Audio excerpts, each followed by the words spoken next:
I'm so excited because we're seeing you right now and the Sympathizer, which I hear is getting lots of rave reviews. Can you talk about the premise for the series, please? It started from a book written by Vit, and I first heard about it from my wife. She loves to read, and she told me about this book that came out, and it was doing really well. She read it. It's about the Vietnamese North and South coming over, spies, and all this. And I was okay. I'll look into it. I'll look into it. And at that time, I was auditioning like left and right. And then suddenly I got this audition for Sympathizer. And I was like, the name sounded familiar. Mhm. And I auditioned for it. And then my wife was like, found out that I auditioned for it. And she was like, she was excited. And then that was right after, that was before I went to Vietnam to shoot A Tourist Guide to Love. And so after I was over there for a couple months and I thought nothing of it, I came back and I'm sitting in the car and my wife asked me, so what happened to the Sympathizer, right? The audition. I was like, I don't know. They haven't gotten back to me. And I just shot A Tourist Guide to Love, and so if they call me, they'll call me, and and so my wife was a huge fan, and I was like, if they give me even if they give me a small role, I'll take it. You know what I mean? Because you're a fan. And sure enough, they a couple weeks later they go, hey, you know what, Scott, got this role for you on the Sympathizer. It's a smaller role, be a small role, but it's a good role. And I was like, sure. My wife loves the show, and so she loves the book. So I was like, it's a perfect situation. How did they describe then Dow to you? They said, well, the character Hefty Gunner is one of those the soldiers, one of the soldiers in the group. There's this group of soldiers that just kind of follows along. I don't know if I could say too much, but yeah, it's he's just one of the soldiers who comes along with the captain and the crew, and it's a good role player. Was there something about this role then that you added to it or wasn't there initially since you said it was sort of smaller? Did you sort of add something to make it your own? I believe they added to make it work for me. I think because I'm a bigger dude. I'm a bigger dude, and so they Hefty Gunner and then Hefty Gunner Dow, and they kind of like changed the character, or they brought up the character to kind of make it fit me. That's what I believe. And so I played a Vietnamese soldier, a strong, confident Vietnamese soldier who supports his friends and is just confident. With so many incredible co-stars to this, was there Yeah, someone or some ones you were looking forward to sharing a scene with the most? absolutely. Obviously, Robert Downey Jr. is one of those that we see all the time, and that was a big reason why I took the role too, because it meant being away from my family, and to me, that's one of the hardest things about this career, being away from my wife and two kids, and the family, and that took me to Thailand to shoot for a couple months or a couple. I can't remember how long it was, but that was tough. But one of the big reasons was working with Robert Downey Jr. and I didn't get too many scenes with him, but I did get some scenes with him. And one during one of the days we were shooting, I do this thing. I came from a fighting background. I'm a former wrestler. I did jujitsu. I wanted to be an MMA fighter. So in between scenes, I'm always kind of fighting to stay loose, just moving around, kicking, wrestling, doing my moves. And on that particular day, we were shooting this one scene, and I'm doing my thing, and all the other actors they're standing around, they're doing their thing. But I look over and I see Robert, and he's doing the same thing. He's doing his what I found out now is like his Tai Chi in between to kind of stay loose and be playful and be creative. And so I looked over and I saw him. He saw me, and I was like, and then so we had a little connection there. That was cool. But yeah, it was just him. Watching him, even on my days that I didn't have any scenes, I would go on set to watch. So for me, it was like a acting class, to see Sure.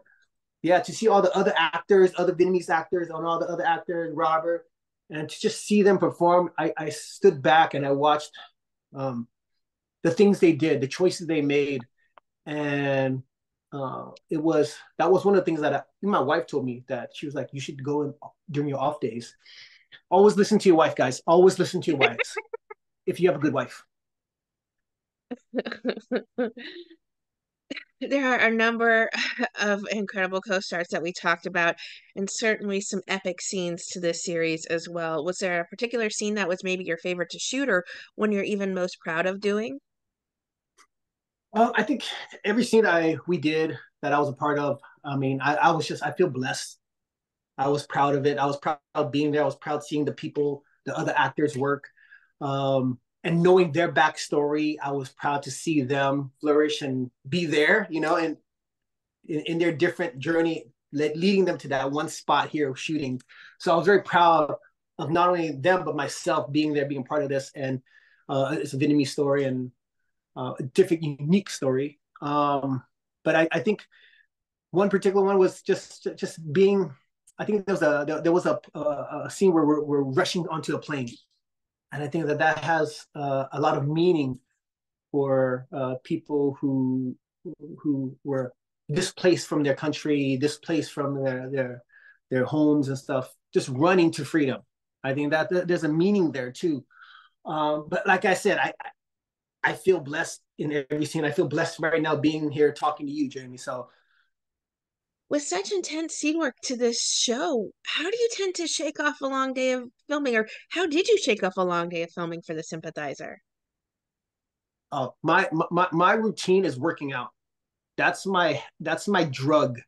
My drug of choice is to work out, and it's been that way since I was a kid.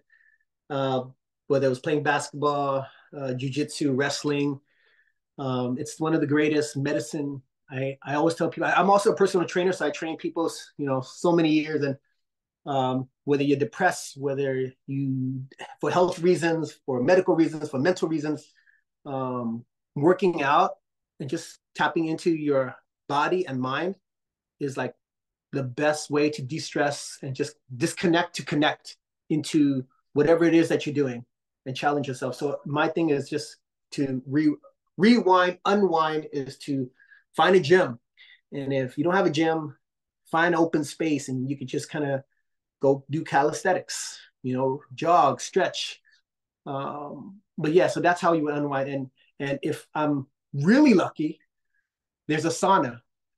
And that's when there's like projects where they they really cater to you, and they there's a sauna that really always helps.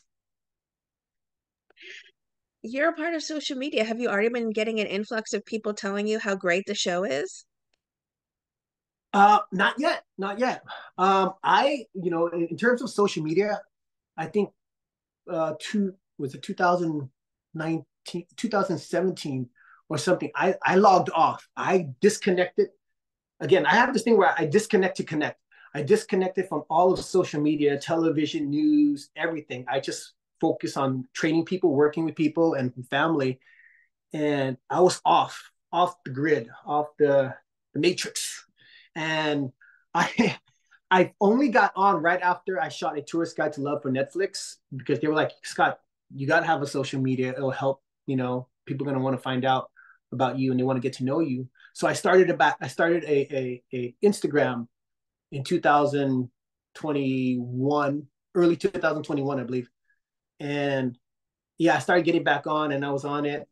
And what I realized, getting off and getting back on, was when you're off, you focus really more on your daily life. There's things going on. Your head is up. You're connecting with people more. But getting back on into where I'm at now, what I did find and discover where I didn't have before was the connection with the fans, the people, like writing, like really getting back to people. People who write to you, I actually write back on my social media and I have conversations with them. And sometimes it becomes more of relationship. You actually, they give you, they inspire you. The people who are writing, they inspire me, and they tell me things when I'm kind of like, oh, kind of down a little bit. They write something, I write back, and it inspires me. And so it all, it keeps me positive sometimes too. It adds to my daily life, just like writing to them and them like hearing what they say. So yeah. Social media now, I feel like social media can be used for good or bad. It could waste time, or you could use it for valuable connections and to help people out. What do you think it is about the Sympathizer that's just really going to entrance people and make it a must-see watch? I think if you're into like crime, detective, like mystery, uh, uh, um, drama, and of course all the history behind the Vietnam War and all that stuff. If you're that, people are gonna like hone in and connect to that. But I think also it's just something. It's a different, unique story, and I think that's where people are going to tune in. And there's always going to be good and bad. There's always going to be good reviews and bad reviews. And I'm not one who says it's going to be great, or it's going to it's going to tank. So many people put their time and effort, cast, crew, production, and everything. So it's one of those things where you just cross your fingers. You hope you cast it correctly, and editing and putting it together correctly, and you present it to the world, and they take it as the way they take it, and you go from there. What are the other projects you've been busy working on lately? I finally, I'm also a writer, so I've written 4 scripts, but recently I've finished my original script that I really believe in so much, and it finally, I signed with a literary agency as well too now, so they're helping me take this script to the next level. The wheels are moving. Um, it's a cross between A Tourist Guide to Love and Titanic, so it's a very powerful thing, and part of it is it's a part of my parents' journey from Vietnam to here. They left Vietnam right after the war on a boat, and they experienced so many hardships, so many obstacles. Yet they kept going. They kept fighting with my 3 siblings. I was born here. I was lucky, um, but I was born right after they came to America, and uh, a big part of the story that I wrote, the screenplay, has to do with that. But I accentuated so many things, but the core of it is about that. And it's go for me. I write it. I wrote it. I'm gonna star in it. And what I want is for it to inspire the viewers, for audience to be inspired, to never give up, to focus on what they're doing, to believe in themselves, even when so many obstacles and so many things are coming at them, to have that center core of confidence, and just, you believe it, you got that life, you could do it. And also for other actors who see this movie once it comes out, to believe that, hey, you could write your own script.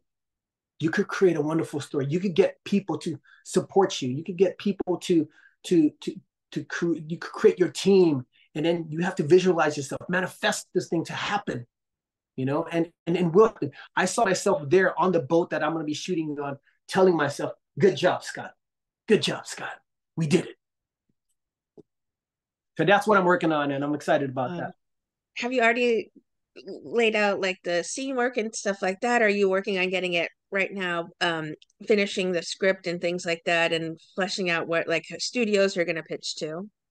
Yeah, the script is already done, but from what I know is that there could always be subtle changes or changes as you move forward with it. So now it's about pitching to studios, pitching to producers, getting the right producer to be on board, the right team players, and then to are you still there? Uh oh. To get it, get the whole team, and then to go to Vietnam, and it's being shot in Vietnam. Because when I shot A Tourist Guide to Love, I promised a lot of the crew members there that I will be back to shoot a project there again. And so that was my promise to them. And this is me following through and not giving up and making it happen and manifesting this whole thing to actually happen. And it's going to be the best movie ever coming out of Vietnam, and it's going to inspire the world. Well, I'm eager to see it. It sounds very intriguing and sweet and heartfelt. So we'll Yeah. definitely stay in touch and find out more about that as well. What would you like to say to everyone who are fans and supporters of the incredible work you do on our screens? I just say that your messages, your support, it when I read it, when I see it, it does get to me, and I'm touched, and it means something. It's not just like some people, they'll DM me and they'll be like, "You'll probably never get this," and or they'll go, "It took a lot of courage to write this." Throughout all the press I did in Vietnam, all the press I did here, um, I anyone who walks up to me, anyone who talks to me, I feel is a blessing, and I always, share a moment with them, share a picture with them, and take it in because it's a blessing to have someone, see you, get inspired by you, and so I know, there's no small things. So I really appreciate all the fans, anyone who supports me, and then all the people in the future who supports me, and all the people who is going to inspire me.